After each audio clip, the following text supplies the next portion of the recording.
আজকে 24শে মার্চ 2026 ইং বিশ্ব যক্ষ্মা দিবস উপলক্ষে ছনিছড়া প্রাথমিক স্বাস্থ্য কেন্দ্রের উদ্যোগে সবুজ কেন্দ্র ক্লাবের সহযোগিতায় আমরা একটি টিবি রোগ সংক্রান্ত স্বাস্থ্য সচেতনতামূলক পথনাটিকা পরিবেশন করলাম।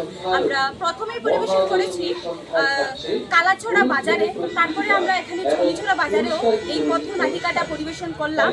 আর গতকালকে আমরা কালাছড়া হায়ার সেকেন্ডারি স্কুলে একটি যক্ষ্মা রোগ সংক্রান্ত সচেতনতামূলক সেমিনার অনুষ্ঠিত হয়েছে।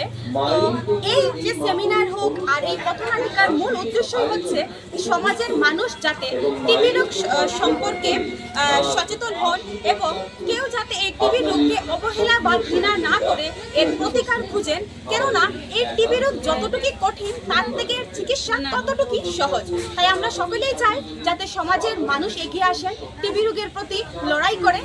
আর এই যে টিবি হারবে দেশ জিতবে, এই স্লোগানকে সামনে রেখে আমাদের এই নাটক পরিবেশন হলো। সবাইকে ধন্যবাদ আমাদেরকে সহযোগিতার হাত বাড়িয়ে দেওয়ার জন্য। আমরা আশা রাখছি এই টিবি সম্পর্কে সকলেই যাতে আমরা সচেতন থাকি।